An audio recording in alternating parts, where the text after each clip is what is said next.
ৰুমটো কিমান লেতেৰা হৈছে কিন্তু মোৰ কিন্তু বহুত ভাল লাগিছে কাৰণ কি জানানে মই সবতে এনজয় কৰোঁ লেতেৰাটো এটা আৰ্ট হয়নে নহয়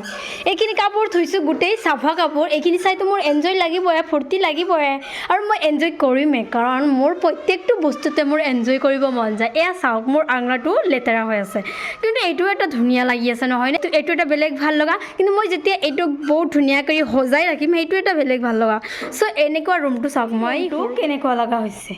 চাব পাৰিছেনে প্ৰত্যেকটো বস্তুক আমি যেতিয়া এনজয় কৰিবলৈ শিকিম ফূৰ্তি কৰিবলৈ শিকিম মানে প্ৰত্যেকটো মুহূৰ্ততে আমি যেতিয়া ফূৰ্তি কৰিম তেতিয়া আমাৰ লাইফত কি হ'ব জানেনে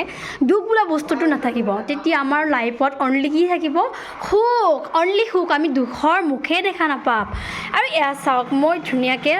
এই বেলকনিখিনিত এনেকৈ ৰাখিছোঁ কেনেকুৱা লাগিছে আপোনালোকৰ নেজানো কিন্তু মোৰ কিন্তু বহুতেই ভাল লাগিছে এয়া মই বহুত ভাল পাওঁ এয়া গছ মই বহুত ভাল পাওঁ এয়া বছ মই বহুত ভাল পাওঁ চ' মই প্ৰত্যেকটো বস্তুতে বহুত ধুনীয়াকৈ এনজয় কৰোঁ সেইকাৰণে ইনশাল্লাহ মোৰ মনত কোনো ধৰণৰ দুখ নাই কাৰণ মই প্ৰত্যেকটো বস্তুটো ধুনীয়াকৈ চাফা কৰি দিছোঁ এয়া মই নতুনকৈ এটা বেডশ্বীট আনিছিলোঁ আৰু বেডটো ইমান ধুনীয়া দেখা পাই আছে চাইছেনে আৰু মই যেতিয়া ৰুমটো গোটেই চাফা কৰি দিম তেতিয়াতো আৰু ভাল লগা হ'ব এয়া চাওক মই লাহে লাহে চাফা কৰি আছোঁ মোৰ ৰুমটোত গোটেই বস্তু লুটিং পুটিং হৈ আছে এয়া বাবাই কৰিছে আৰু তলত এইবিলাক বাবাই পেলালে কিন্তু মই গোটেই চাফা কৰি দিম চ' মই সৰু সৰু বস্তুত মই বহুত ধুনীয়াকৈ এনজয় কৰোঁ মই আপোনালোকক ক'লোৱে চ' গাইজ আপোনালোকেও কি কৰিব জানেনে প্ৰত্যেকটো বস্তুতে এনজয় কৰিব দেই নহ'লে লাইফত কেতিয়াও এনজয়মেণ্ট বোলা বস্তুটো মানে এটা সময় যে এই সময়ত মোৰ ইমানখিনি পইচা হ'ব ইমান ধুনীয়া ধুনীয়া কাপোৰ হ'ব তেতিয়া মই এনজয় কৰিম সেইটো থিংকিং মাইণ্ডৰ পৰা ওলাই দিয়ক কাৰণ কোনদিনা আহিব আৰু সেইদিনা এনজয়মেণ্ট কৰিব এইখিনি লাইফ কি আপুনি দুখৰে লাগিব নেকি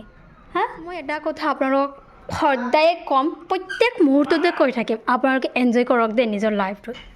আপোনালোকে যিটো চিটুৱেশ্যনতে আছে সেইটো চিটুৱেশ্যনতে বহুত এনজয় কৰক নহ'লে এই এনজয় কৰা টাইমটো কিন্তু কেতিয়াও ঘূৰি নাপাব আৰু এইটো হ'ল আমাৰ বেষ্ট টাইম টু এনজয় বুজি পাইছেনে এয়া কাপোৰ গোটেই চাফা দেই মই ধুই মেলি গোটেই কাপোৰ এই বেডতে থওঁ কাৰণ আমি এইটো বেডত নাথাকোঁ এইটো বেড আমাৰ এনেই থাকে সেইকাৰণে ভাবিছোঁ মই মানে গোটেইখিনি সময়টো মই এইবিলাক কাম কৰিয়ে থাকিব নোৱাৰিম ন সেইকাৰণে ভাবিছোঁ মই এদিন কাপোৰ মানে এদিন কাপোৰ এনেকৈ ধুই পিনে ইয়াতে থৈ দিওঁ আৰু যেতিয়া মই সময় পাওঁ এক্সট্ৰা সময় তেতিয়া মই ধুনীয়াকৈ লাহে লাহে জাপি থাকোঁ আৰু এয়া চাইছে মই কিমান কাপোৰ ধুইছোঁ এইখিনি কাপোৰ মই এদিনতে ধোৱা নাই সদায় ধোৱাই হয় কাৰণ সৰু বাচ্ছা থাকিলে গমেই পায় ঘৰত কাপোৰটো সদায় ধুব লাগিব এইটো ডিউটিয়ে হয় এয়া চাওক পেলাই থৈ গুচি গ'ল আৰু গাইজ মই আজি যাম মাহঁতৰ ঘৰত এতিয়া মই কাপোৰখিনি ভালকৈ জাপি ল'ম ঘৰত যাওঁ নাযাওঁ সেইটো পিছৰ কথা কিন্তু ঘৰখন আমাৰ নিজৰ ঘৰখনটো চাফা কৰি ৰাখিব লাগিব ন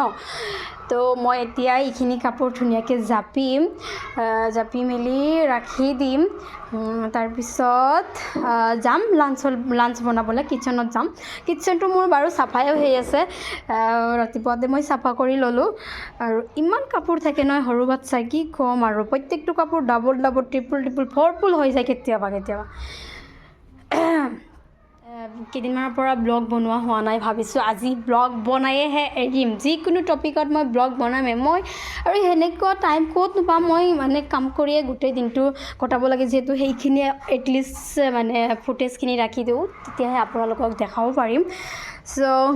ভাবিলোঁ যি কৰিম তাকে দেখুৱাম আৰু দিনটোত চ' গোটেই কাপোৰ জমা হৈছে ইয়াতে লেপ এটাও আছে সেইটোও মানে হেৰি হৈ থাকিল ওলট হৈ থাকিল কাৰণ মিষ্টাৰ কেতিয়াবা ইয়াত আহি শুই দিয়ে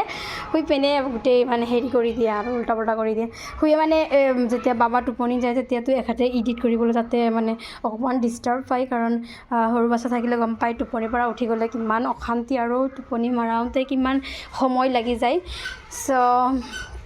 এই ৰুমটো অকণমান চাফা কৰি লওঁ তাৰপিছত আপোনালোকক ধুনীয়াকৈ দেখাই আৰু গাইজ ফাইনেলি মোৰ ৰুমটো চাফা কৰা হৈ গ'ল এয়া চাওক ফাইনেল লুক আংলাটো চাইছে কি ধুনীয়া হৈছে আৰু মোৰ বাবাটো বিচনাত বহি আছে আৰু এয়া চাইছে চবৰ ঘৰতে এনেকুৱা এটা টেবুল থাকে কাৰণ এইখিনি বাবাৰ বাস্কেট আৰু কাপোৰখিনি এনেকৈ চাফা আছে আৰু এইটো ৰুমত চাওক